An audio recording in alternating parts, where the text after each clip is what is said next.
নমস্কার বন্ধুরা, গার্ডেনিং সংক্রান্ত বিষয়ে নতুন নতুন আপডেট দিতে আপনাদের সামনে চলে এসেছি। আমি তনয়, আর আপনারা দেখছেন YouTube channel garden touch of greenery. বন্ধুরা, আমি আমার ছাদ বাগানে আর আপনাদের সামনে আমার হাতে গড়া খুব সহজভাবে জৈব উপায়ে একটা ফুটবল, হ্যাঁ কি বললাম, ভুল বললাম? কি মনে হচ্ছে গাছে কি ঝুলছে? ফুটবলই তো ঝুলছে নাকি? হ্যাঁ, সবুজ রঙের ফুটবল, তাতে অসুবিধে কী আছে? দেখুন, একদম কিন্তু ফুটবল, সত্যি কিন্তু খেলা যাবে। দেখুন, আমি হাত দিয়ে ধরেছি, দেখুন হাতটা পুরো স্ট্রেচ করেছি, হাতটা পুরো স্ট্রেচ করে দেখুন ধরেছি। দেখুন কি বিরাট বড় সাইজের, দেখুন বিশ্বাস করা যায় যে মালি ছাড়া নিজের চেষ্টায় খুব সহজভাবে কম পরিচর্যায় এইভাবে একটা ফুটবল মানে বাতাবি লেবু নিজের বাড়ির ছাদ বাগানে গাছে ঝুলবে, আর আপনারা তাড়িয়ে তাড়িয়ে সেই দৃশ্য উপভোগ করবেন। তারপর একদিন অবশ্যই বাতাবি লেবু খেয়ে সেই তার উপভোগ করবেন, অর্থাৎ তার আস্বাদন উপভোগ করবেন। ভীষণ মিষ্টি বাতাবি লেবু, অ্যাসেম্বলি বাতাবি জাতটা গ্যালিপ স্ট্রিট থেকে কিনেছি। অনেকে বলেন, বা আমারও কিছু কিছু ধারণা ছিল যে গ্যালিপ স্ট্রিটের গাছ ভালো হয় না, ঠকিয়ে দেয়।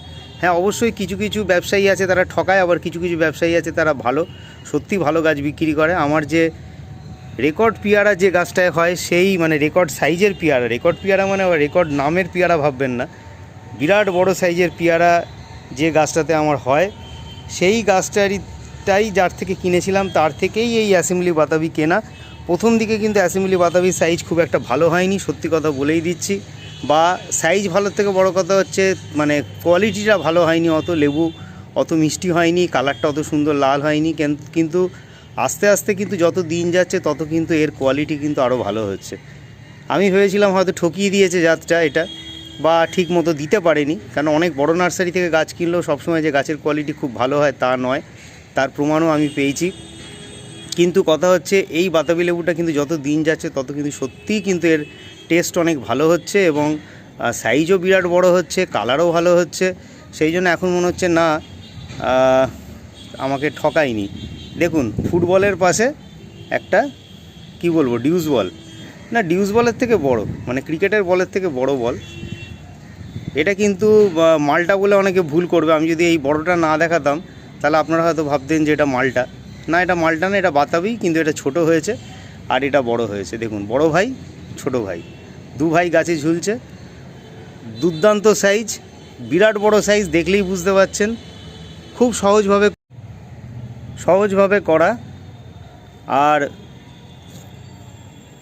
যদি সাইজ ছোট হয় কোনো অসুবিধা নেই, ছোট বড় নিজের গাছে তৈরি বাতাবি, নিজেরা খাবো, একদম জৈব উপায়ে তৈরি বাতাবি। জৈব উপায় ধরে শুধু বাতাবি না, সবগুলো গাছই আমরা চেষ্টা করব যাতে জৈবভাবে করা যায়, কোনো কেমিক্যাল ইউজ করব না। তাতে গাছে পোকা হয় হোক না, গাছে দু চারটে পোকা হয় হোক, ফলের ক্ষতি হোক বা গাছের ক্ষতি হোক, অসুবিধা নেই। কিন্তু গাছকে আমি বলবো কোনো মতেই কোনো কেমিক্যাল স্প্রে করবেন না, বা মাটিতে কোনো কেমিক্যাল খাবার দেবেন না। যাই হোক, আপনাদের বিবেচনার ওপর। কিন্তু আমি বলবো যে বাজার থেকে তো আমরা যা কিছু কিনে খাই, ফল শাক সবজি সব কিছুতেই তো প্রচুর পরিমাণে কেমিক্যাল থাকে, সেই বিষ তো আমাদের শরীরে যাচ্ছেই। তাই নতুন করে আর বাড়ির ছাদে হাতে করে তৈরি করা বাগানে আর বীজ তৈরি করবেন না, এটুকুই আপনাদের অনুরোধ।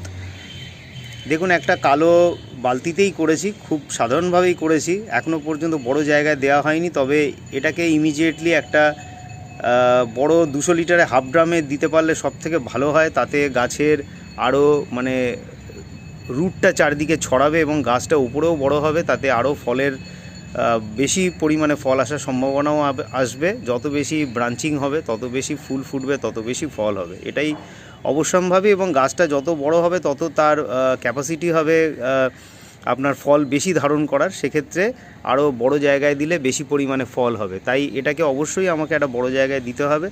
যাই হোক, এরকম একটা অসাধারণ বাতাবি লেবু গাছে হয়েছে, তাই আপনাদের সাথে শেয়ার করলাম। এরকম আমি ছোটোবেলায় যখন পড়তে যেতাম তখন এক টিচারের বাড়িতে এরকম ছাদে আমি নিচ থেকে দেখতাম যে বাতাবি লেবু ঝুলছে। তার প্রচুর গাছ ছিল, বিভিন্ন প্রদর্শনীতে এক্সিবিশনে তিনি গাছ দিতেন, প্রাইজও পেতেন, এবং এই ছাদ থেকে আমরা বাতাবি লেবু ঝুলতো দেখেছি, দেখে অবাক হতাম। কিন্তু সত্যি বলছি, বিশ্বাস করবে কিনা জানি না, এত বড় বাতাবি কিন্তু আমি তার ছাদেও কিন্তু ঝুলতে দেখিনি। তার অবশ্যই মালি ছিল, আমার তো এক মালি নেই। আর ছোট সাইজের বাতাবি অনেকগুলো ঝুলতে দেখেছি, কিন্তু এত বড় বাতাবি যে গাছে ঝুলছে সত্যি কথা আমিও কিন্তু দেখিনি। তাই যাই হোক, নিজের ক্রেডিট নিজেই জাহির করলাম। বন্ধুরা সঙ্গে থাকবেন, যারা এখনও পর্যন্ত চ্যানেলটিকে সাবস্ক্রাইব করেনি তাদের অনুরোধ করব গার্ডেন টাচ অফ গ্রিনারি চ্যানেলটিকে সাবস্ক্রাইব করে চ্যানেলের পাশে থাকবেন। আর পরের ভিডিওতে আবার আপনাদের সাথে দেখা হবে। ততক্ষণ সবাই খুব ভালো থাকবেন, সুস্থ থাকবেন, আর অবশ্যই থাকবেন গার্ডেন টাচ অফ গ্রিনারির সঙ্গে। নমস্কার।